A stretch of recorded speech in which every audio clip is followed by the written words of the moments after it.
Alright folks, right out of the gate we've got the classic legal tightrope, letter of the law versus spirit of the law. One is about cold, hard rules, the other's about fairness and intent. And if you've ever watched a courtroom drama, you know, those two don't always agree. 2025 CR 005952, State versus Frank Garza. Can I have parties announced? Duffy Pitlock for the state of Texas, Your Honor. Donald Wilson for Mr. Garza. And are you Mr. Garza? I am. Counsel, have you received all discovery and did you review that with your client? Yes, I have, Your Honor. Court will find that the state is in compliance with discovery. Counsel, I see in the notes that there was a competency evaluation done. Yes, Your Honor. It was, and it came back that he is competent, and I agree with that. All right, and he's already been deemed competent by that court and that judge? That's correct. All right, thank you. Mr. Garza, did you review the true bill of indictment with your attorney? Did you understand it? Yes. Counsel, do you waive the reading of the indictment? Yes, I do. State, are you proceeding on the indictment as presented? No, Your Honor, we are not. We are proceeding for the lesser included attempted possession to make this a third-degree felony. No objection, Your Honor.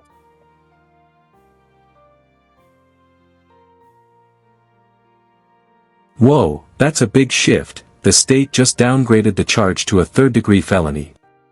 That's not generosity, folks, that's strategy. Prosecutors often do this when a full conviction might be shaky at trial, but it still keeps leverage over the defendant. All right, did you review the court admonishments with your attorney? Did you understand it and sign it in all the appropriate places? Yes, ma'am. Did you understand that the state is proceeding on the lesser included offense of attempted unlawfully carrying a weapon with a felony conviction as a third-degree felony? The range of punishment is anywhere from 2 to 10 years in prison and up to a $10,000 fine. If you have a plea bargain agreement with the state, the court does not have to follow your plea. If for any reason the court does not follow your plea and gives you more than you bargained for, the fact that you entered a plea will not be used against you, and you will be allowed to withdraw your plea. Did you understand? You have a right to jury trial, a right for you or your attorney to cross-examine and confront any witnesses the state would call, and the right to remain silent. Did you understand by entering this plea you were giving up those rights? Yes. And did you intend to give up those rights and enter into a plea in this case? Yes. Counsel, has your client been able to provide you with any defenses? Yes, he has. Do you believe he has a rational as well as a factual understanding of the charges against him? Yes, I believe so. Do you believe he's currently competent and was legally sane at the time of the offense? Yes, I do. Mr. Garza, has anyone threatened you, coerced you, or placed you in fear to get you to enter this plea? No. Anyone promised you anything other than the plea? No. Are you satisfied with the way you've been represented? Yes, ma'am. Are you a U.S. citizen? I am. Court will find that defendant has knowingly and voluntarily waived his right to jury trial. Did you review the plea bargain page with your attorney? Did you understand it? Yes. According to the plea, the state is proceeding on the lesser included offense of attempted unlawful carrying of a weapon with a felony conviction. They're asking that your punishment be assessed at 2 years in the prison and you to forfeit the firearm. Did you understand that to be the plea? Ma'am. Defense? Yes, it is, Your Honor. State? Yes, Your Honor. Did you review the waiver of appeal paragraph with your attorney? Did you understand it? Yes. And did you sign it in both places? I'm sorry? I did. Did you understand by signing that you're waiving your right to appeal? The only items that can be appealed are written pretrial motions that have been filed, heard, and ruled upon by the court. Did you understand? Counsel, are there any such motions? No, Your Honor. Then to the lesser included offense, how do you plead? Guilty, not guilty, or no contest? No contest. State, any evidence? State offers State's Exhibit 1 and all attachments, Your Honor. Okay. All right, State 2 may be excused. Thank you, Judge. Did you review the waiver and stipulations with your attorney? Did you understand it and sign it in all the appropriate places? Again, did you understand you have a right to jury trial, a right for you or your attorney to cross-examine and confront any witnesses the state would call, and the right to remain silent? Did you understand that today the state will be presenting evidence in the form of witnesses' statements and police reports, but most importantly, there'll be no live testimony? Did you understand? Court will find that defendant has knowingly and voluntarily waived and consented to stipulation of testimony and stipulations. Court will accept into evidence State's Exhibits 1 and attachments and review the same.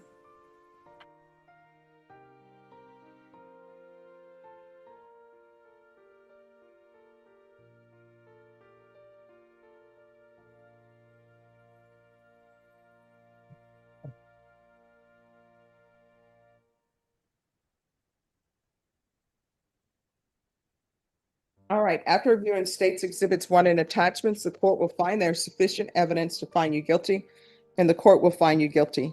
Are you proceeding with sentencing? Yes, Judge. Anything you wish to say on behalf of your client? Yes, Judge, this case is kind of an unfortunate one. Mr. Garza is a resident of Haven for Hope. He suffers from some mental health issues that have been checked out, and he is, I believe, competent and it's been confirmed, but he does. So let's get this straight. Garza says he literally found a gun, called 911 to turn it in, and still ended up facing prison time. Sounds like a no good deed goes unpunished moment, but in the eyes of the law, intent doesn't always erase possession. He does have problems related to prior injuries that he's had. And this particular day, this weapon was found downtown under the bridge by some other boy. And Mr. Garza picked it up to try to turn it in. He was literally on the phone with 911 on UTSA property whenever he was spotted with a gun on property, and that's what led to this. We've looked at pursuing this to a trial and all that, but Mr. Garza has been locked up for more than 6 months, and he has elected to take this plea. He was in possession. He is a convicted felon, so it meets the technical, allegations, but that was the reason that Mr. Garza has chosen to move forward with this case. So a gun was discovered, and he was calling the police to turn it in. He took it, it was during the church under the bridge. He Mhm. went to use a phone from one of them, which is on the UTSA property, and was, as I understand it, on the phone when UTSA security saw him and came over.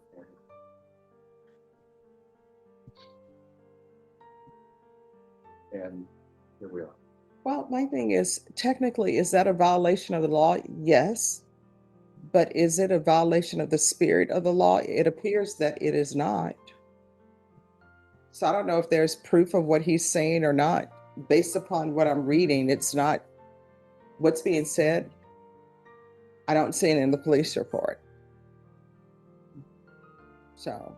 And with the nature of the offense and the people around, the witnesses, it's a challenge.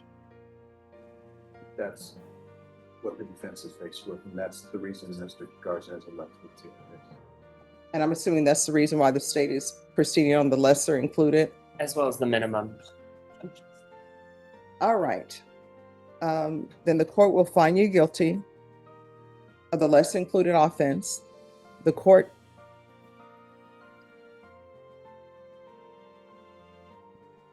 All right. So here's my thing. We can go off the record. I understand why the state would proceed on the lesser included offense, and I may be overstepping my bounds here. But if what is being said is true, this just doesn't seem just to the court. I mean, if somebody finds a gun and they're picking it up and on the phone to call the police to say, hey, I found a gun, come and pick it up. Legally, is it possession? But this is not what this law is meant for. Am I wrong? And I understand, state, why you're reducing it, but do we have any proof of this?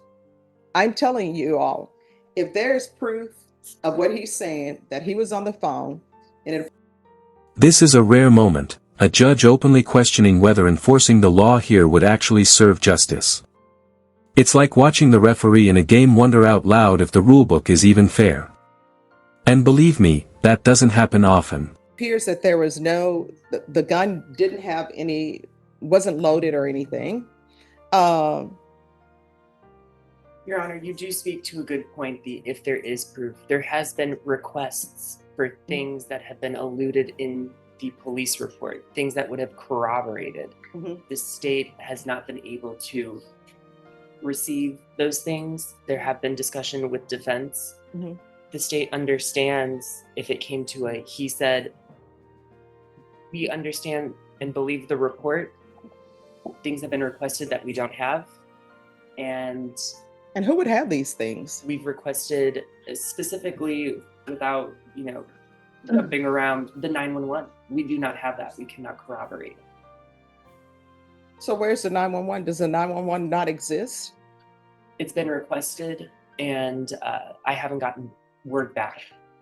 Now, we believe with the report, we have the elements. Yes. Yes. No, I mean, you do have the elements, and you actually have the elements for unlawfully carrying a weapon with a felony conviction, because he has a felony conviction. He was carrying a weapon. So I can sentence him now, or if you want to wait, I can not sentence him today, and they can see about the 911 call. And Judge, I'll talk to Mr. Garza. This case was set for a couple of weeks from now. Mr. Garza has asked me to push it up to move the case. So, Mr. Garza, do you understand what's going on? Just a little bit. All right, so here's the thing. You're not allowed to possess any weapons if you have a felony conviction. And then there's some things, if you have a family violence, you're not, an affirmative finding of family violence, you're not allowed to possess any weapons either. And that's what this law is for, right? And so from reading the police report, you're guilty, right? Because you had a weapon. But if you found a weapon, you picked it up, and you were calling the police to say, hey, I found this weapon, could somebody come and pick it up? To the court, that's not what this law was meant for. Because it's more danger to have a weapon just laying around where a child could pick it up or somebody else could pick it up than you're picking it up and calling the police and saying, hey, I found this. The judge is making a solid public safety argument here, and you can almost hear the frustration.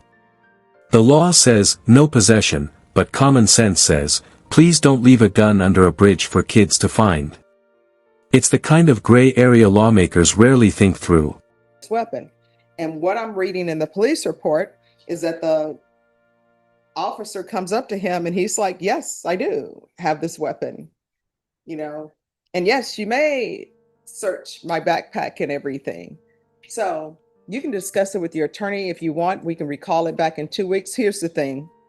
If it turns out that they can't get the 911 call and you still want to go forward with the 2 years, you'll have the 2 years.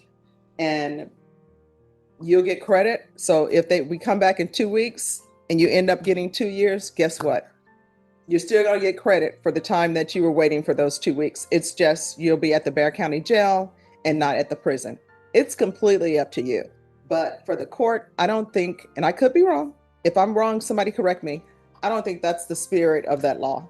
So. Judge, I'm in agreement with you. It's up to Mr. Garza. Okay, so can you explain that a little better to me? All right, so the state has offered you 2 years. Okay. I will follow that 2 years if the state, if they go and they're not able to get the 911 call, because they say they've been trying to get the 911 call. If they are unable to get the 911 call, you'll still have the 2 years. So your waiting 2 weeks is not going to change your position as far as the agreement that's been worked out by your attorney.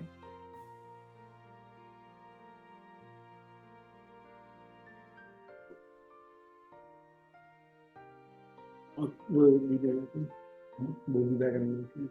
Or whatever whatever the court says. I mean, if I have no other choice, but yeah, No, you have choices. These are your choices. I can sentence you to 2 years today, or we can see if the state can find if the state receives, I don't want to say fine, if the state receives the 911 call, then if the state receives the 911 call, they may decide to do something different than what they're doing now, which may be in your favor. But at the end of the day, worst case scenario, you're sentenced to 2 years. Okay. Well, it's up to you, but You want to discuss it with him in the box and then just let me know? All right, thank you. And here we are, Garza's at the fork in the road. Take the 2 years now, or wait and hope the missing 911 call surfaces, which could prove his story and change everything. That's a gamble most of us would lose sleep over.